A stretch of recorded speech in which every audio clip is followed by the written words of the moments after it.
Investment account is generally prepared to know the actual position of investment, at the same time how much interest or dividend is being received. Who are held responsible for making investment account? Only the investor who is investing money is preparing investment account.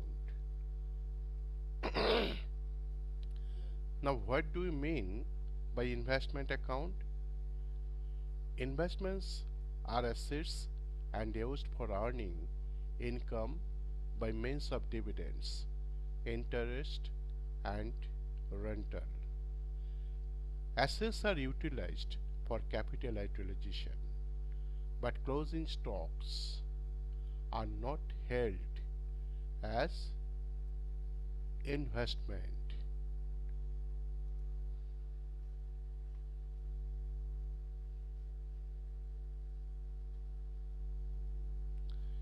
It is contained in the Accounting Standard 13. Therefore, we get some definition actually given by the Institute of Chartered Accountant of India. They have already met some standards.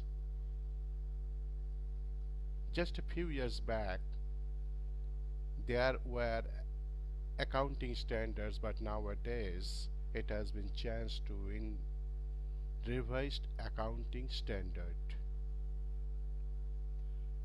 Now, as per accounting standard 13, as per accounting standard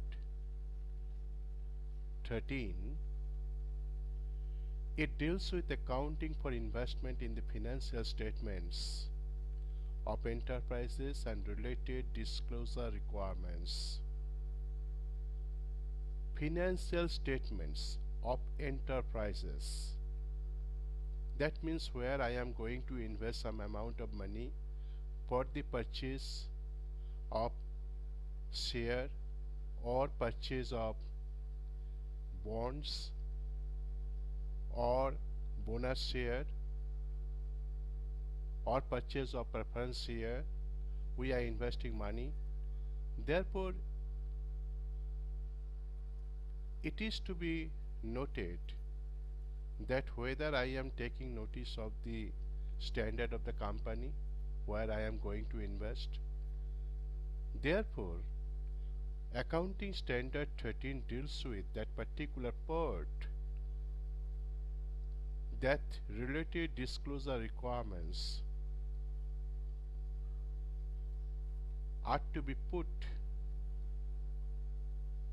in the balance sheet. Now the next question is classification of assets on the basis of investment. As per Accounting Standard 13, the investments are of two types. One, long-term investment, and the other is current investment. Long-term investment means when I am investing money on bonds. Bonds are generally issued by the government, either the state government or the central government only, and they are held responsible for issuing bonds in times of crisis period. Some interest on bonds is also given.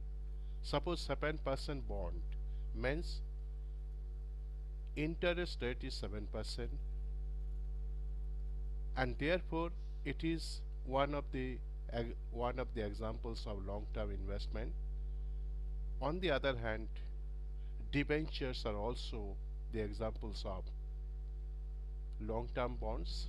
And this way we know that in case of equity shares or preference shares or bonus shares, they are all under short term or current investment.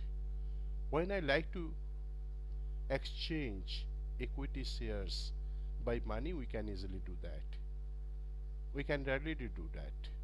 Therefore, it is called current investment. Now, while calculating investment account, we are to face two terms. One, come interest price, and the other is X interest price. I shall discuss it later with an example.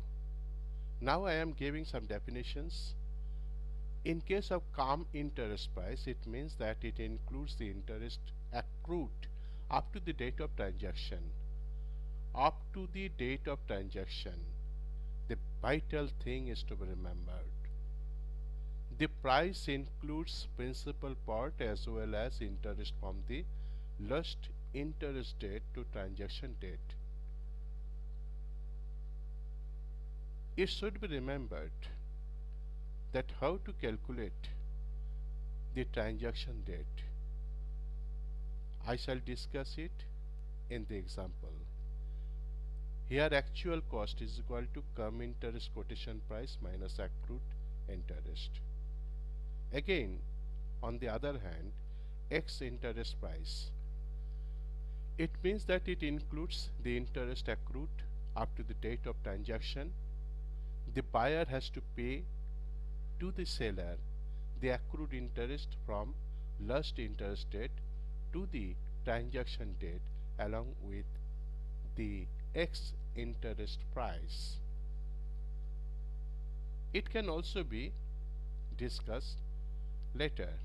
Now, another important or vital thing is to be remembered.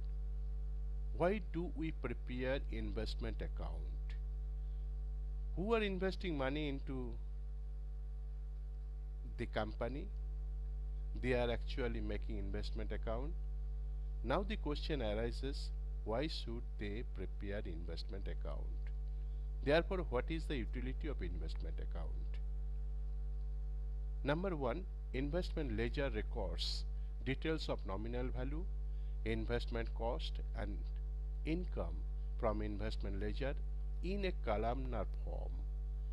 We may gather every detail of each transaction of investment ledger.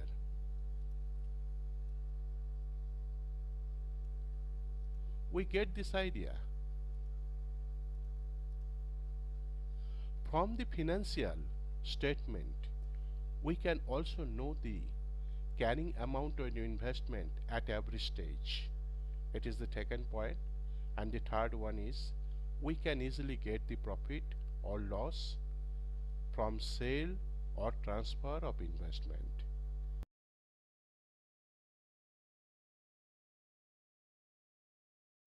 The fourth point is the received or receivable amount of either interest or dividend can be easily ascertained with the help of